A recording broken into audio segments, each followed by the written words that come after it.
The Two Rules of War, posted by u/noobvs Ethereum over on r/hfy.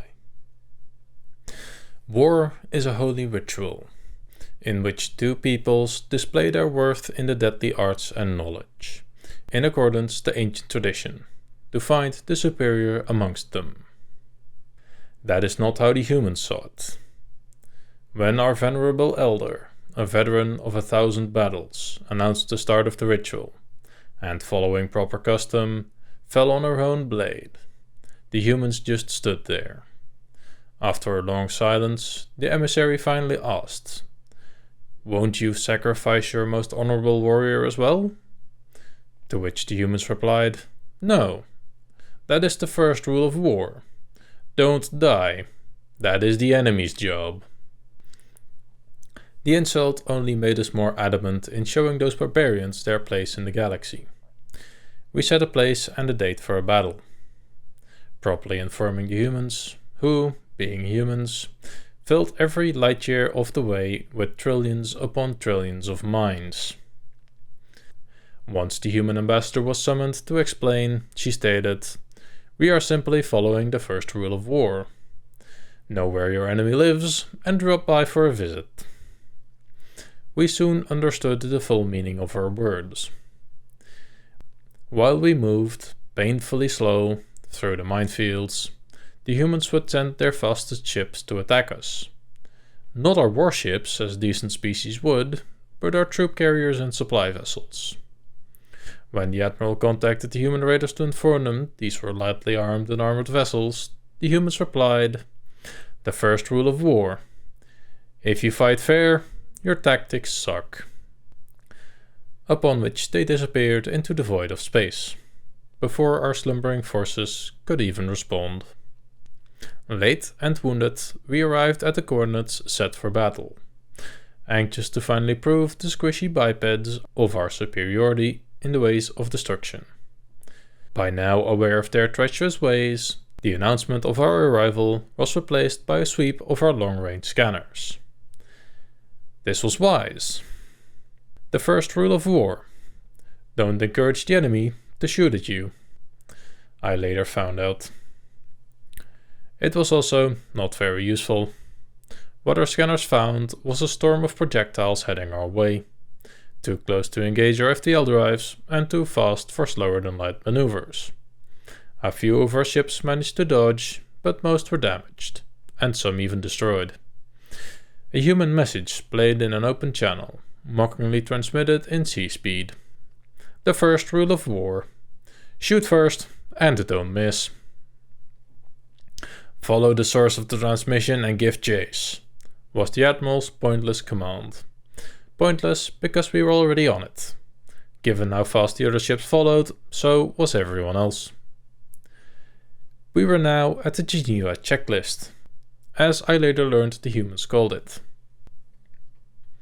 It wasn't hard to find the human fleet, which, at the sight of our superior forces, engaged their FTL drives and bravely ran away. No surprise there. Turns out the limped slugs were as cowardly as they were deceitful. We chased them, and before their FTL drives could overheat, they would drop from warp speed, giving us a chance to shoot at them with everything we got. They anticipated this. They were cowards, not stupid, and deployed their drones in the rear of their fleet to draw our fire. It didn't matter. Sooner or later, they would be forced to acknowledge our superiority and surrender to our mercy, which we had none left to give. And we would chase them through the entire galaxy to make it happen. That's exactly what we did. Or at least, that's what it felt like. At last, the humans gave up running and instead decided to hide, landing, ships and all, on an eyeball planet, leaving a single probe in high orbit. First rule of war: don't waste your ammo, you might need it later. I checked the ship's inventory and found we had no projectiles left for orbital bombardment. None of us did. Thanks to the human raids on our way to the battle coordinates, we had no functional factory ships to produce more. Looking back, we should have just stuffed our largest ships with whatever junk we could find, speed up the near sea in the direction of the planet, and let gravity and inertia finish the humans for us. But at the time, our gut juices were sparkling at the thought of breaking every teeth of those smug human smiles. Besides, the humans might have been sleazy cowards, but we were noble warriors, and we had every intention of proving it. Have you ever been to an eyeball planet? Why would you?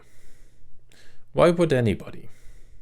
These tightly locked rocks have a scorching spot on one side, a freezing spot on the other, and a thin survivable strip between the two. Survivable being key here. The difference in atmospheric pressures feeds a planet-wide never-ending storm, and when this storm drags material melted in the hot spot, they solidify in the upper atmosphere into long, thin shapes. Every moment spent on these planets is in the middle of a violent storm under a rain of knives. So when we got down to the planet, in small waves since most of our transports were busted during the human raids, we were not having a good time. The humans, however, had previously built a series of underground bunkers and tunnels, and were eager to teach us the first rule of war. Troops busy surviving the terrain might be too distracted to survive the enemy. Needless to say, after a while, our transports were too occupied lifting the few survivors like me, instead of bringing down reinforcements. None of us wanted to say it out loud, but it was time to face reality. The humans won. Our admiral transmitted our terms of surrender, acknowledging the human superiority. Yes, it pains me to say it even now, and informing we would fly home to report our defeat to the council. Their response was pretty, well, human. Their entire fleet flew out of the atmosphere, guns blazing, destroying everything that came into their aim. The admiral repeated the message over and over till the humans finally responded. The first rule of war: kick a man when he's down. It's the best time if you want to win. Now, you might say we lost a third of our fleet that day. I say we saved 2/3. We were low on ammo, low on fuel, demoralized, facing an enemy whose plan was going perfectly. Later I would find out, according to human tradition, wars were fought with as many battles as possible. A fleet loses, retreats, repairs, resupplies, goes in for the next battle, repeats this process until someone no longer has a fleet. Crazy, right? No wonder they developed such methods. To them, it's not a matter of honor. It's a matter of survival. But at the time, they didn't know our ways and we didn't know theirs. Every member of every one of our systems was furious with the humans. So no one objected when we marched to the human embassy and shot everything standing on two limbs. This was a mistake. While no one was exactly happy with the humans, we were the ones who started the war. We were the ones who committed to the ancient traditions. And now we had shown the galaxy we were willing to break the laws of hospitality if things didn't go our ways. All Xenos cut ties with our people. Most were content on ceasing trade, research collaboration, and rescinding rights of flight. Some joined the humans in the war, and we learned to not break the first rule of war: avoid recruiting for the enemy. The following cycles did not go well for us at all. We had never prepared for this kind of conflict, where you need to take your beaten soldiers and send them back into the fight, in a fraction of the time necessary to do so. Turns out the first rule of war is: train the way you fight, because you fight the way you are trained. Things got desperate enough, we bribed the sleaziest of our neighbors to join the war. One of which accepted under our promise of supplying rare materials they didn't have in their system. Only thing was, they never had a war fleet worthy of being called that, so we had to rush in building as many ships as we could to provide them, which they happily accepted and took to fight with the humans, who promised them the very same systems of ours where the rare minerals were being mined. We then learned the first rule of war. Never hand someone a gun unless you know where they'll aim it at. Or was it, the persuasiveness of your argument is only proportional to your firepower? I don't really recall. Never pick a fight with someone bigger than you, or even the same size if you can help it. This first rule of war the humans didn't teach us. We already knew it. Surrounded, outnumbered, and outmatched in every conceivable way, we surrendered to the humans unconditionally. What followed wasn't so bad, all things considered. A few of our systems were given to the humans' allies. They didn't take any systems for themselves, but demanded resources necessary to replenish battle losses, which we should finish providing this or the next cycle. The elders of the council were forced to retire, but were not taken to Terra to be paraded before their members, as they would in our old ways.